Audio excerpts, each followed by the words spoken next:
Hello, everybody. Welcome back to the NBA Front Office YouTube channel. Thank you all for subscribing. We certainly appreciate that. Today, we're talking a little Collin Sexton. Suddenly on the trade block. A little bit of a surprise, but the Cleveland Cavaliers may look to move on from him depending on what they do with the third pick in the NBA draft. Joining me to talk about is Keith Smith. Keith, how are you doing, man? And are you as surprised as I am that we're seeing Collin Sexton, who had a pretty good season, and we all remember the game when he basically single-handedly took out the Brooklyn Nets this past season, suddenly on the trade block? I was shocked to see this.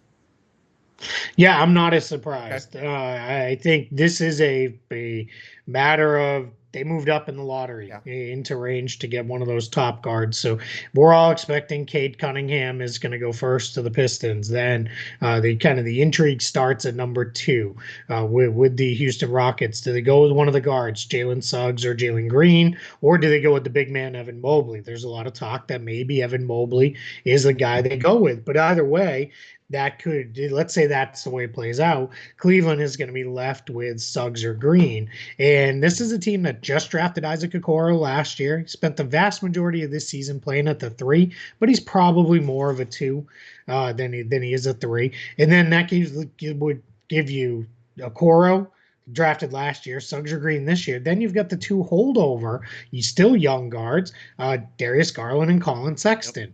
That the comparisons were, they're going to be our Portland backcourt, Yes. right? We're building around the two small scoring guards, and it's worked to an extent. I think Collin Sexton has been a much improved player the last couple of seasons, especially as Cleveland's moved him more off the ball.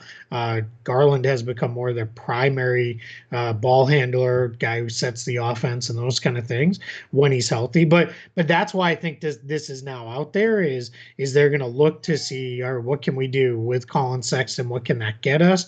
Because I think this is a team that now you're looking at. We've got a lot of pieces in place here to be pretty good, and they got Jared Allen. They're big man of the future. They picked him up in the as they jumped into that Victor Oladipo, Karis LeVert A trade, James great move Harden for the trade Cavs, that was. there. Yeah, just by jumping in there Yeah. too, just to kind of help facilitate. They picked him up.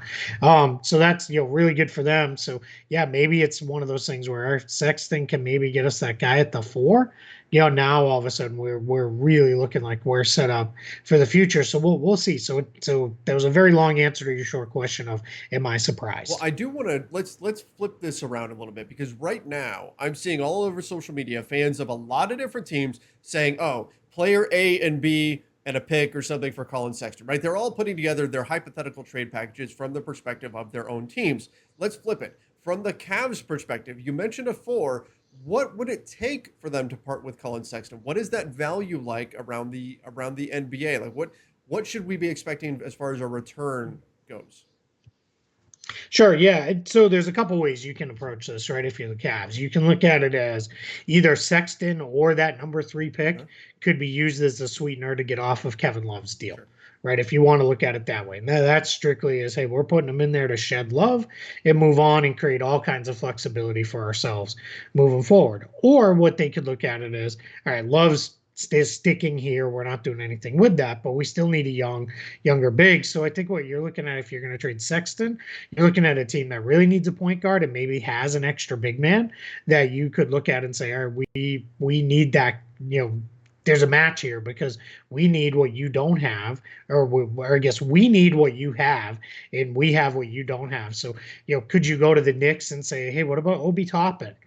Could we do something there where Sexton goes to New York, for them? Could you look at the Raptors and say, hey, what about a couple of your guys that are maybe non-guaranteed? Would you like to look at it? Because the Raptors clearly have built under Nick Nurse offenses that work well with two young, or two small Yep. guards rather, in Lowry and Van Vliet. So could that be an option you could go with? So I think those are the kind of guys you're looking at. Is we want to get back something that makes sense for us because they're not just going to salary dump him. He only makes 6.3 million. They're not in that kind of position right now, so it's going to have to be a deal that makes sense for them.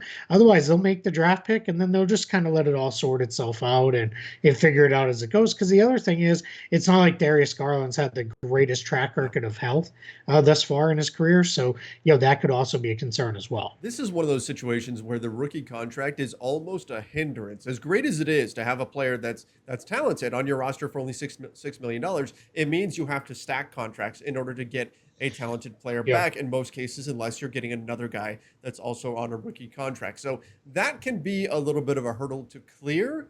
I'm not saying it's going to make it impossible. I think there's going to be plenty of teams that are interested, but it will be fascinating to see how this all comes together if they indeed decide to move him.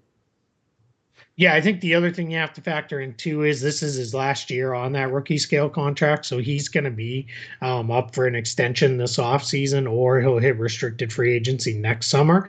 And that starts to get a little tricky too, because that value goes away very, very quickly at this point for a guy. Right now it's 6.3 million.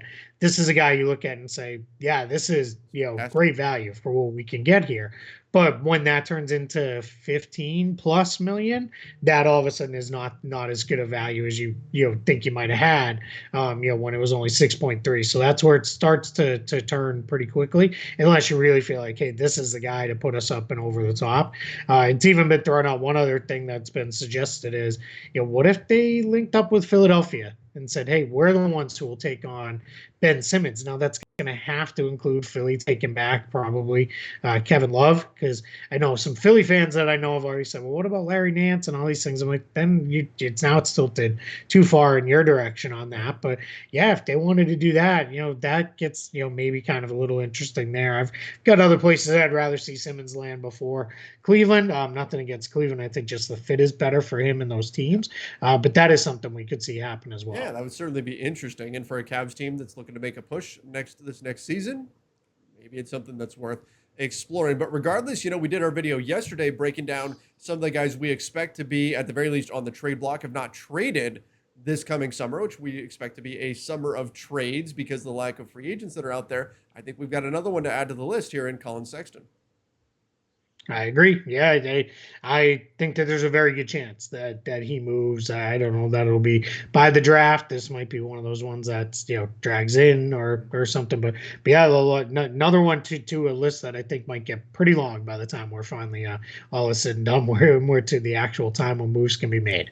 All right, guys, let us know your thoughts on Collin Sexton being on the trade block. Where would you like to see him move to? And what do you think the Cavs can get in return for him? Fire it off in the comments down below. Don't forget to subscribe right here to the NBA Front Office YouTube channel and give this video a like as well. Till next time, see ya and stay safe.